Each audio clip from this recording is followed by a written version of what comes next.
Тоа е поинаква партија затоа што ние не сакаме и не бараме стотици илјади членови и извршители, лепачи на плакати, затоа што тоа само по себе по дефолт создава обврска утре да им испорачате нешто конкретно на тие луѓе. Ние не мислиме дека тоа е иднината на Македонија, дека тоа ќе донесе некаква промена, затоа што ако имате партиски обврски спрема членовите, конкретно ним да им дадете одредена позиција, конкретно ваш човек од партијата да поставите директор на јавно предпријатие, да поставите за гувернер на Народна банка, да ги управуваат најбогатите државни фондови, тогаш вие се ограничувате и прифаќате да ставате неквалитетни кадри. По правило, во партиите најгласни се и најагресивни оние кои што не знаат да работат. Експертите дури се држат и надвор од партиските рамки и затоа треба партија да дојде која што од целиот капацитет од Македонија, дури и од надвор, ќе ги собере најдобрите кадри кои што се подготвени на вистина да работат на квалитетна реализација на проектите. Значи, ние не сме партија која функционира во полн состав и во полн капацитет помеѓу изборните циклуси. Ние не ги гњавиме луѓето да доаѓаат во штаб и да седиме, да правиме празни муабети и да го губат времето. Ние сакаме луѓе професионалци, луѓе успешни во својата дејност, кои што пред избори ќе ги замолиме да ни кажат кои решенија ни се потребни и се надеваме дека по избори ќе можеме да ги замолиме да дојдат и на вистина да учествуваат во проекти, меѓутоа кои што на вистина ќе се завршат. Да не останат како гасоводот подводно, од кој што ни е ќарот само исечената шума и цевките кои што пропаѓаат под земја и кои што ќе предизвикуваат ерозија или автопат од Кичево Охрид или ова сега што се најавуваше помпезно па го нема никаде.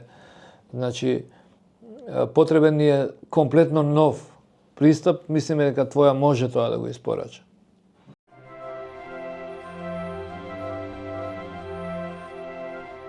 Па затоа што во тој случај секој глас се вреднува во некоја смисла.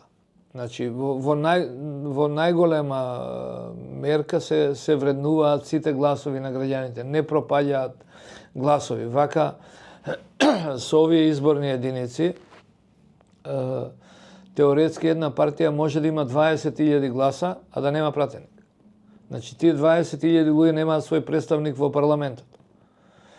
А ако е Македонија една изборна единица, тогаш отприлике ќе бидат потребни 5.500 гласа за еден пратеник и 5.500 гласа што не се занемарливи за Македонија, например луѓе кои што сакаат да имаат барем еден представник таков, ќе го добијат и ќе ги застапува нивните интереси. Инаку, сега сме свесни дека практично постојат две огромни групации со по 24-25 помали партии сателити и сето тоа е направено за да не ги губат тие гласовите, да не се изгубат гласовите и по тој Донтов модел. Меѓутоа, ние упорно одиме сами, затоа што прво не наоѓаме соговорник кој што е пристоен доволно за да бидеме во тоа друштво, а второ, сакаме да им дадеме шанса на граѓаните да гласаат за нашите ставови и идеи, независно од тоа колку тоа ќе донесе резултат. Веројатно нема да донесе спектакуларен резултат, меѓутоа ние упорно ги чекаме граѓаните да препознаат идејата на твоја, дека тоа е нешто поинако и дека тоа може нешто на вистина да смени.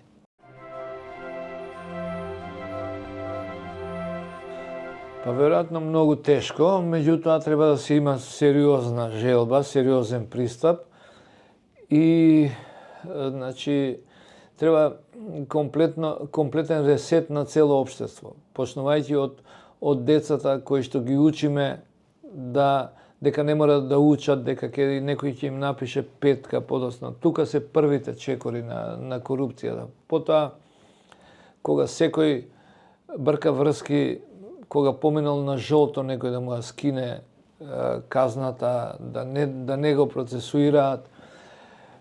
И сите сакаме правна држава, меѓутоа сите сакаме и повластица за себе. Значи мора да се тргне и од едукација, мора да имаме сериозни медиуми кои што истражувачки ќе откриваат корупцијата, кои што нема да бидат корумпирани, бидејќи свесни сме дека и многу медиуми се корумпирани. Институции од кои што политичарите ќе се плашат, оние кои што се на највисока позиција. Меѓутоа, ова е сето тоа, лесно е да се каже, меѓутоа толку е вкоренето во нашата свест, што ретко, односно тешко може да се изведе за краток рок. Ни треба гарнитура која што ќе се одлучи сериозно да се пресмета со корупцијата. Ни треба култура на однесување, ни треба подобар стандард за честна работа и ни треба сериозни институции кои што сериозно ќе ги казнуваат прекршителите. Не е тоа сега дека може да дојде само еден функционер и да наметне цврста рака и да ја реши корупцијата. Нема таа да исчезне веднаш.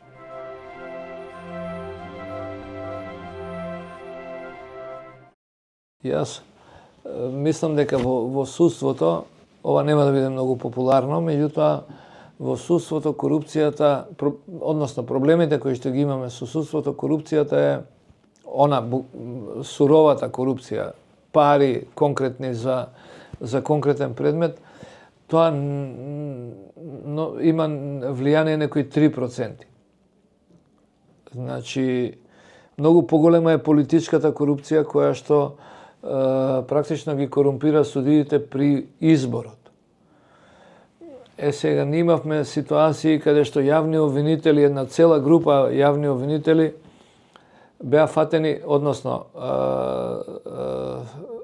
тие беа млади правници кои што требаше да одат на академија и отидоа на академија за суди и обвинители, која што треба да биде сериозен филтер, каде што треба да има тест за интегритет. И таму ги фатија огромен број дека фалсификувале потврди за познавање на англиски јазик од Албанија.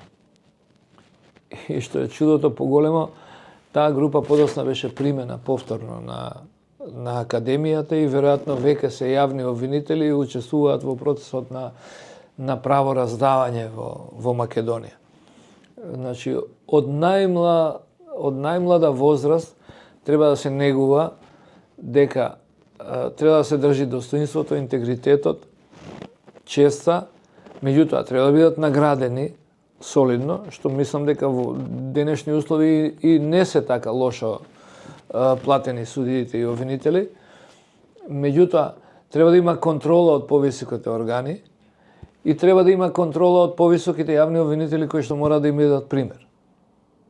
Меѓутоа, и секој треба да се плаши за тоа дека ќе ја загуби позицијата која што му носи солидни приходи и солидна позиција во општеството ако ги прекршува законите. За жал кај нас и јавните обвинители и судиите не одговараат во зависност од резултатите. Одговараат во зависност од тоа дали на одредена партија или висок функционер му испорачале пресуда како што ти очекуваат. Дури не мора ни да им се јавуваат. Ти имаат некаква собствена автоконтрола, веќе тоа име во генот да го наслушкуваат интересот на извршната власт и да се обидуваат да ги слушаат. Тоа е многу поголемиот проблем. И уште нешто, има многу посредници, да не се залажуваме. Значи, кај мене во канцеларија многу ретко доаѓа странка што не рекла ако треба на некого да даеме нешто. Тоа е веќе всадено кај луѓето дека правдата се купува во Македонија, што не е точно. Тоа не е точно. Имате ситуации каде што адвокатот кој ќе загуби спор, тој убедува странката дека другата страна го купила судот. Не е точно. има судии кои што грешат, што на некого ќе му кажат каква ќе биде одлуката, па тој посредникот ја продава информацијата за скапи пари, и тоа е вечна борба во нашето правосудство. Така што комплексен е проблемот, меѓутоа, пак да се вратам на почеток, она дека правдата се купува во Македонија не е најголемиот, воопшто не е голем проблем тоа. Значи, многу малку директно се купува правда и судска одлука. Повеќе измама, ги мамат странките дека е платена пресудата, дека е купен судијата. Меѓутоа, политичката корупција е многу посериозно.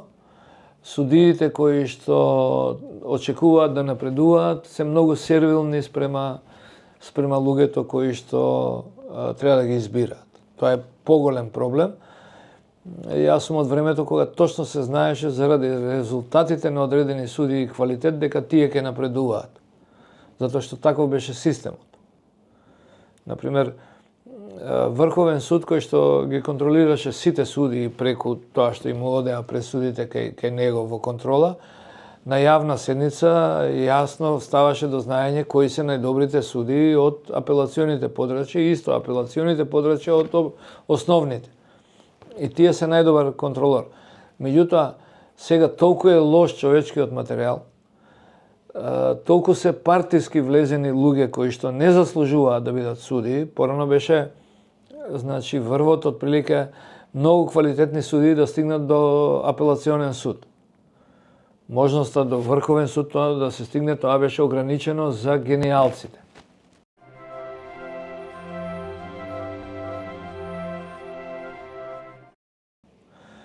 Застареноста е еден институт кој што има собствена длабока логика.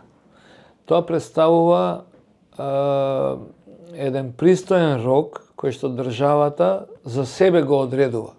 Државата ги одредува, да се разбереме. Државата ги носи законите и државата го одредува рокот на застареност. И таа одлучува колку е потребен пристоен рок за едно кривично дело да го процесуира и да заврши. Заради тоа што, например, ако некого судите вие 20 години и за 20 години не го завршите предметот, тоа што е ваша вина, затоа што сте се впуштиле или нешто сте направиле некаква погрешна проценка, дека не можете да ги застарите тие, да ги процесуирате тие предмети. Значи, застареноста практично има своја суштина, затоа што прво ги тера државните органи, судот, да постапуваат експедитивно, затоа што му стои некаде над глава опасноста предметот да му застари. Значи, не може предметот да стои 10 години, па вие да го активирате после тоа. Вие имате многу решенија во законот кои што гарантираат одредени права за например за обвинетиот, дека тој мора да има адвокат, па мора да има право да приговори на некои однесување на државните органи, на полиција, на јавниот обвинител. Треба да му се даде право да поднесе приговор на обвинителен акт, да има период да приложи негови докази и сето тоа е врзано за некој одреден рок. Јас се сложувам дека може сето тоа побрзо. Меѓутоа, ако еден обвинител и еден судија имаат 3 предмети годишно, меѓутоа ако имаат 300 предмети годишно, веќе тоа создава проблем. Значи, 4 години не е долг период за спроведување на една постапка и тоа не е одолговлекување. Дај Боже кога би се завршувале за 4 години. Затоа што ви велам дека имате судии кои што имаат по 300 предмети во работа. И едноставно физички не може да се стигне. Меѓутоа проблемот е роковите се предвидени за нормално размислување во нормална држава. Јас сум бранител. Ако јас добијам шанса да го застарам предметот, никој не смее да ми се лути мене, затоа што ќе искористам процесни действија некои, за да го застарам предметот, заради тоа што ја победувам во предметот. Да немаме никаква дилема. Ние имаме реално многу пристојни рокови за застареност кои што му даваат на судот и на обвинителството доволно време, ако е малку коректен, да ја заврши постапката. Сега, има законски решенија кои што тоа го отежнуваат. Например, јас би го сменил решението дека апелационите судови не смеат да враќаат предметите. Во 99% случаи. А кај нас е обратно. За една ситна грешка, апелација го враќа предметот и тој почнува повторно. Меѓутоа, нема никаков проблем да се смени законот апелација да може на расправа да држи, задолжително да држи расправа и таа грешка да ја исправи. Например, некој сведок бил контрадикторен. Па добро, распрашај го тој сведок во второстепена постапка, заврши ја процедурата, расчисти ја таа околност и пресуди го предметот дефинитивно. А кај нас заради еден сведок се враќа предметот назад, меѓутоа се враќа назад за 20 обвинети и за 200 сведоци кои повторно треба да се сослушаат и тоа ја одолговлекува постапката. Значи, законите даваат можност да се тегне постапката, факт е тоа. Тука учествува многу често полиција, не ги процесуира на време, ги држи во фијака предметите за високи полициски функционери, за високи партиски функционери, тоа за групи банди со кои што се поврзани, не ги процесуира, тоа е првото. Второто, обвинителот има 300 предмети и тој треба да даде норма. Меѓутоа тој може нормата да ја извади со тоа што процесуирал сообраќајки ситни кривични дела, меѓутоа овие покрупните ќе ги чува во фиока. И тука ќе побине одреден период. На јавна расправа пред судот вие морате да ги почитувате сите правила. Значи, дека обвинетиот мора да биде уредно викан. Ако еден не дојде, многу тешко се суди. Например, сме имале предмети кои што сега застареа Змиско око 1 и 2, а се стари 18 години. Практично сега застареа со измените, меѓутоа тие се почнати од 2006 година. Затоа што имате 71 обвинет и секогаш еден е болен. И вие не можете да судите. Судот и покрај тоа што знае дека му се приближува рокот за застареност, немоќен е заради тоа што законската норма го врзува да ги обезбеди сите 71 обвинет. Значи, потоа постапката пред апелација не смее да дава можност да се враќа предметот во 99% случаи. Апелација треба да го реши предметот. Овие што застареа сега за највисоките државни функционери, тоа е, јас го нарекувам криминал, огромен криминал, направен од позиција на законодавна власт. Тоа е најтешката форма на криминалот, кога мафијата ќе ја превземе државата и кога ќе си носи закони за тоа како им требаат ним. Тоа е исто како во Италија, мафијата да освои мнозинство во парламентот и да донесе закон дека сите мафијаши се ослободени. Практично со овие измени се донесе такво законско решение каде што злоупотребата на службена положба се изедначи колку удирање шамар на човек. Во правото постои хиерархија на добра кои што ги штитате со многу повисока казна. Значи, ако одредено добро ви е загрозено, значи човековиот живот го штитите со казна доживотен затвор. Меѓутоа, злоупотреба на службена положба претходно се штитеше со многу високи казни, со 20 години затвор.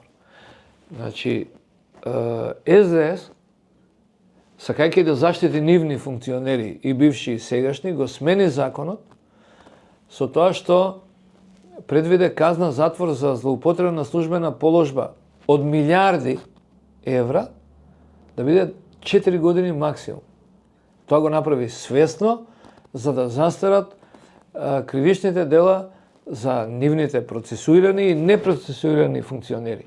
Патем да можат да се пазарат со ВМРО-вските функционери кои што уште се тегнат за да добијат подоцна поблаг третман.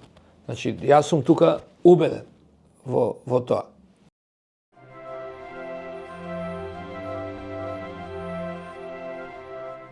Јас мислам дека прво во моментов тоа е веќе прашање на морал и етика на политичките партии, оставено е во нивни раце.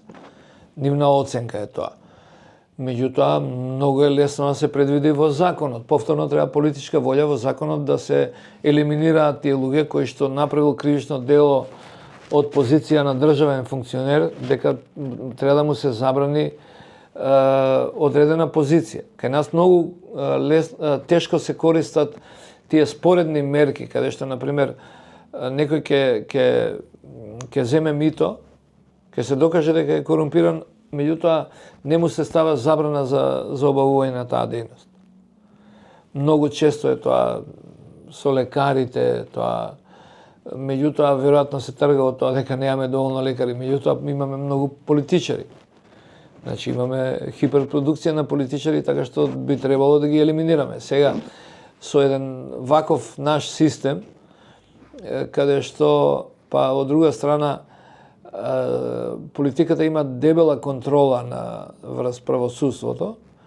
Замислете, например, дека, хипотетички да се вратиме во времето на ВМРО, они можеа за било кого да донесат пресуда. Знаете за тефтерчињата на Гордана, за нарачаните пресуди. Тоа може кај нас да предизвика па и друг проблем. Политичките противници да ги елиминирате со нарачана постапка, измислено кривично дело и ќе му залепите етикета дека е неподобен за занимавање на политика и ќе предизвика други несакани последици.